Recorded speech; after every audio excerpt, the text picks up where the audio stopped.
Luke chapter 21. And he looked up and saw the rich putting their gifts into the treasury, and he saw also a certain poor widow putting in 2 mites. So he said, Truly, I say to you, that this poor widow has put in more than all, for all these out of their abundance have put in offerings for God, but she, out of her poverty, put in all the livelihood that she had. Then, as some spoke of the temple, how it was adorned with beautiful stones and donations, he said, These things which you see, the days will come in which not one stone shall be left upon another that shall not be thrown down. So they asked him, saying, Teacher, but when will these things be? And what sign will there be when these things are about to take place? And he said, Take heed that you not be deceived, for many will come in my name, saying, I am he, and the time is drawn near. Therefore, do not go after them. But when you hear of wars and commotions, do not be terrified, for these things must come to pass first, but the end will not come immediately. Then he said to them, Nation will rise against nation, and kingdom against kingdom, and there will be great earthquakes in various places, and famines and pestilences, and there will be fearful sights and great signs from heaven. But before all these things, they will lay their hands on you and persecute you, delivering you up to the synagogues and prisons. You will be brought before kings and rulers for my name's sake, but it will turn out for you as an occasion for testimony.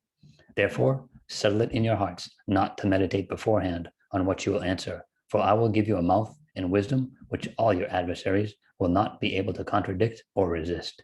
You will be betrayed even by parents and brothers, relatives and friends, and they will put some of you to death, and you will be hated by all for my name's sake, but not a hair of your head shall be lost.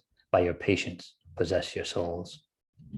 But when you see Jerusalem surrounded by armies, then know that its desolation is near. Then let those who are in Judea flee to the mountains. Let those who are in the midst of her depart, and let not those who are in the country enter her. For these are the days of vengeance, that all things which are written may be fulfilled. But woe to those who are pregnant, and to those who are nursing babies in those days.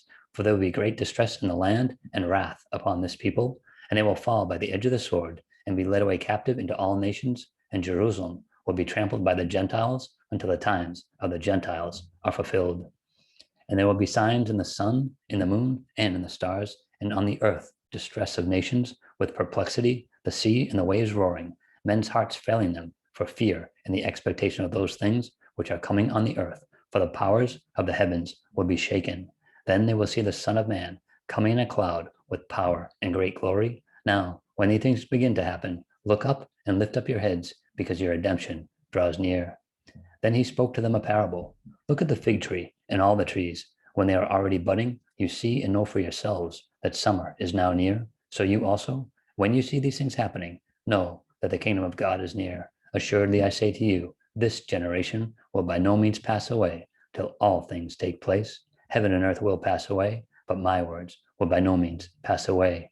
But take heed to yourselves, lest your hearts be weighed down with carousing, drunkenness, and cares of this life, and that day come upon you unexpectedly. For it will come as a snare on all those who dwell on the face of the whole earth. Watch therefore, and pray always, that you may be counted worthy to escape all these things that will come to pass, and to stand before the Son of Man. And in the daytime he was teaching in the temple, but at night he went out and stayed on the mountain called Olivet. Then, early in the morning, all the people came to him in the temple to hear him.